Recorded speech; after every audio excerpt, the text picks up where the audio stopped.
ce que je pense d'abord. Je pense qu'il y a urgence. On peut regarder évidemment ce qui s'est passé il y a 40 ans. On peut voir aussi que les violences contre nos compatriotes de religion juive ont explosé depuis le pogrom du 7 octobre 2023. Explosé, qu'il y a des antisémites partout, à l'extrême droite, à gauche et à l'extrême gauche. Tous les antisémitismes. Est-ce qu'il n'y a pas le même risque en France d'une dérive, d'une fragilisation de la démocratie à faire ainsi, comme Marine Le Pen et Nicolas Sarkozy, le procès de la justice? Mais en écoutant les réquisitoires dans l'affaire de Marine Le Pen, je vais parler de celle-là, c'est celle que j'ai suivie de plus près, vous pouvez l'imaginer. Non, vous parlez de l'affaire du passé, il y a un instant. Nicolas Sarkozy, 7 ans. Moi, je suis toujours sidéré qu'il soit plus condamné que certains dealers, que certains agresseurs, que certains violeurs, ou même que certains criminels. Alors, Marine Le Pen, bientôt inéligible, justice à 2 vitesses, antisémitisme, immigration, énergie nucléaire, ce débat enflamme les plateaux et soulève une vraie question. Est-ce que la justice en France reste vraiment indépendante? Dans cette vidéo, on va analyser ce qui se joue derrière les grandes phrases, les accusations et les non-dits. Pas de parti pris ici, juste des faits et une réflexion ouverte sur ce que ça signifie pour la démocratie française. Et nous, on va se retrouver à la fin pour faire le bilan ensemble. Si tu veux rester à jour sur les débats les plus chauds de l'actualité politique, pense vraiment à t'abonner à la chaîne et tu ne rateras plus rien, absolument rien. Est-ce qu'il n'y a pas le même risque en France d'une dérive, d'une fragilisation de la démocratie à faire ainsi, comme Marine Le Pen et Nicolas Sarkozy, le procès de la justice? Bonjour, bien écoutez, non, je crois que quand on tient à la justice, quand on aime la justice, et c'est notre cas, il faut faire en sorte qu'elle évite les excès, d'abord pour être crédible. Pour prendre le cas de Nicolas Sarkozy ou même de Marine Le Pen, on ne peut pas s'empêcher, vu la gravité des peines qui sont demandées, de se dire qu'il y a quelque chose de disproportionné, notamment dans le cas de Marine Le Pen, que je connais mieux que celui de M. Sarkozy, où elle est clairement innocente. On parle de quoi? On parle de fiches de poste de collaborateurs parlementaires qui ne correspondent pas à ce qu'aurait voulu le Parlement européen. Rendre Marine Le Pen inéligible pas simplement des fiches de poste. À titre provisoire, la rendre inéligible, priver les Français de leur relation particulière, de leur relation avec Marine LePen, qui est la femme politique préférée des Français. Oui, de fait, donc le si elle est innocente, mais qu'elle est condamnée, ça veut dire carrément que vous pensez qu'il y a un complot judiciaire contre Marine Le Pen. On ne fait pas condamner sciemment une innocente si on est convaincu de son innocence. Je ne suis pas complétiste, mais je crois les faits. Et pendant le procès, il y a un procureur qui a dit contre l'un des prévenus « ça me fait mal au cœur, mais je vais être obligé de vous relaxer ». Eh bien, c'est un cri du cœur. On voit bien que derrière, il y avait la volonté, permettez-moi, j'ouvre les guillemets, de se taper le Rassemblement national. Ça ne veut pas dire que tous les juges sont comme ça, mais la justice et la politique, on le sait maintenant, ont un lien et que parfois la justice a servi à casser des carrières politiques. Quel lien? Mais le lien tout simplement que si demain un juge décide que Marine Le Pen est inéligible, avant même qu'elle ait pu faire appel, eh bien, ça joue sur l'élection présidentielle. Donc il y a un lien direct. Ce que vous voulez dire, c'est que et donc en conscience, il y a eu des instrumentalisations de juges pour casser des carrières politiques. Quel juge, quelle carrière? Moi, je suis persuadé. En écoutant les réquisitoires dans l'affaire de Marine Le Pen, je vais parler de celle-là, c'est celle que j'ai suivie de plus près. Vous pouvez l'imaginer. Non, vous parlez de l'affaire du passé, il y a un instant. Nicolas Sarkozy, 7 ans. Moi, je suis toujours sidéré qu'il soit plus condamné que certains dealers, que certains agresseurs, que certains violeurs, ou même que certains criminels. Ça pose question. Vous pensez qu'il n'a rien fait? C'est son 5e procès. Je ne suis pas juge. Mais vous m'autorisez quand même à me poser des questions. Je trouve que la justice est parfois très sévère avec certains, très laxiste avec d'autres. Moi, pas du tout confiance dans la justice de votre pays.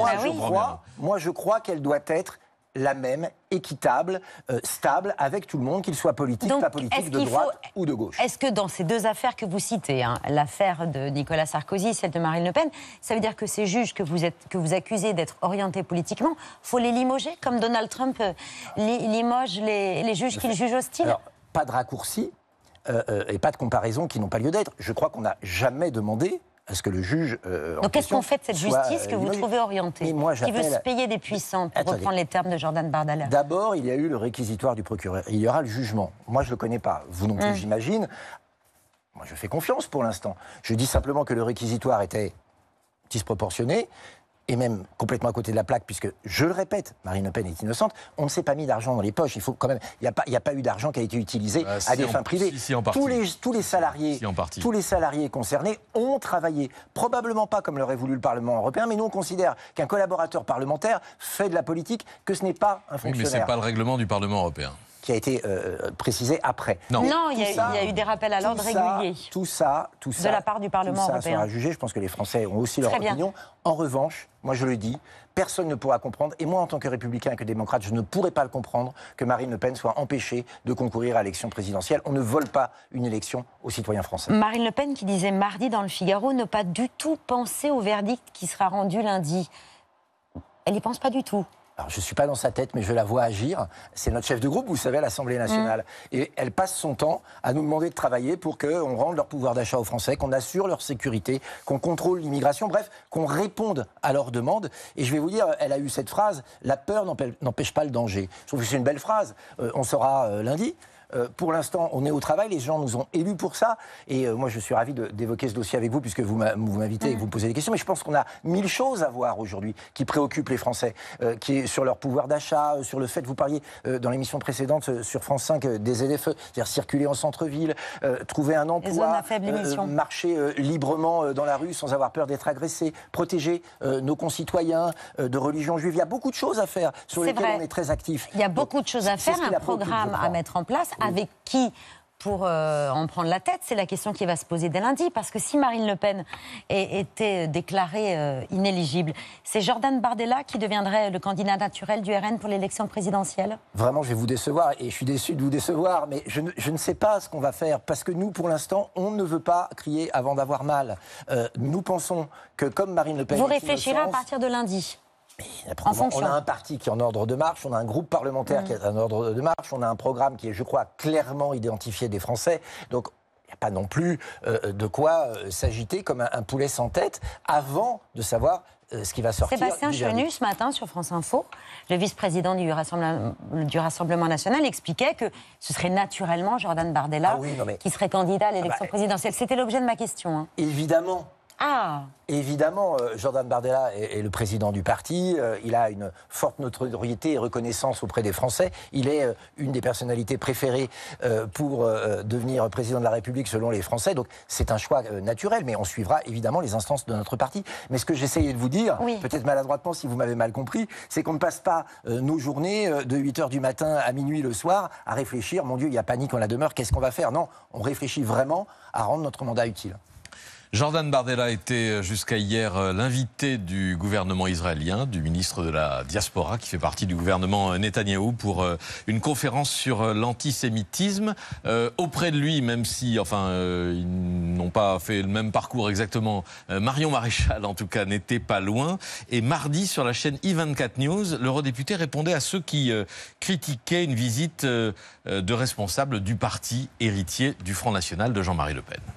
Je pense que si Jean-Marie Le Pen avait été davantage écouté précisément sur cette question de l'immigration, il y aurait aujourd'hui probablement beaucoup moins d'actes antisémites dans notre pays. Parce que la réalité quand même, c'est que ça n'est pas Jean-Marie Le Pen qui a tué Ilan Halimi ou Gisèle Halimi ou Myriel Knoll, pour ne citer que ces noms-là, de personnes de confession juive tuées parce qu'elles étaient juives, en l'occurrence systématiquement par des musulmans. Et donc voilà, mais je suis heureuse en tout cas qu'aujourd'hui, voilà, ce malaise finalement puisse être derrière nous et qu'on puisse surtout parler des sujets d'avenir et d'actualité. Qu'est-ce que vous pensez de ce propos ?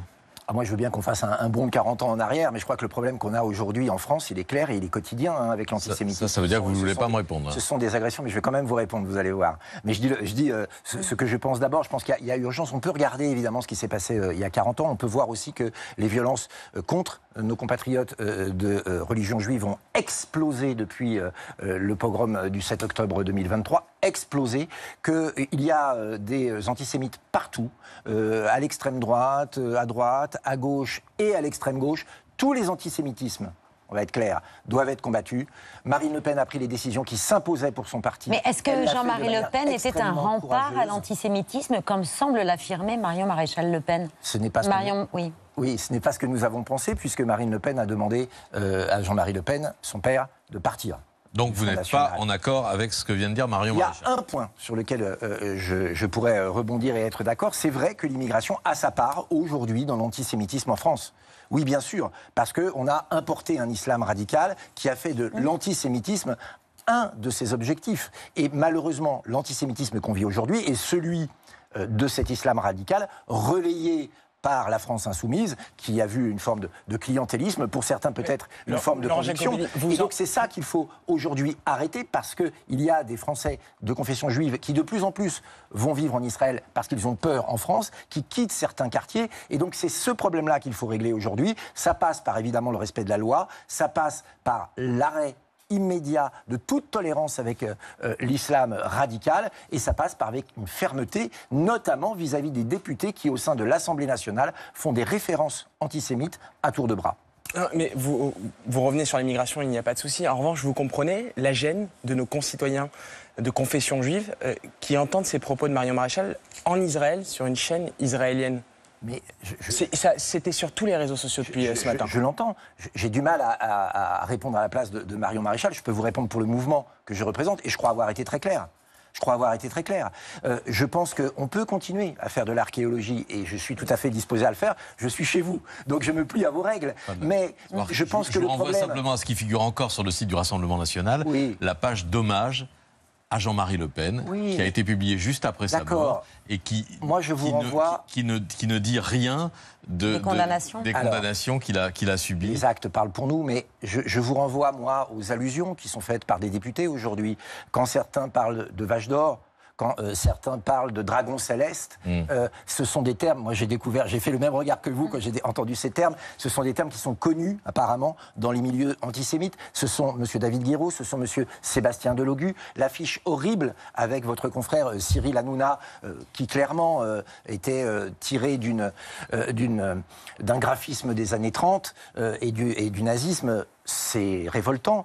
Quand M. Mélenchon dit « avec les milliardaires et les cheveux qu'ils vous auront coupés, ils feront des édredons », vous savez comme moi, quoi, il fait allusion à ce terrible commerce qu'il y avait avec les camps de concentration où l'on prenait les cheveux des femmes pour en faire des édredons. Écoutez, ces messages, ils s'adressent bien à quelqu'un, ils ne sont pas faits innocemment. Alors, faisons de l'histoire si vous voulez, c'est une science sociale passionnante, et elle est intéressante, mais regardons aussi l'actualité et combattons aujourd'hui les antisémites de 2025.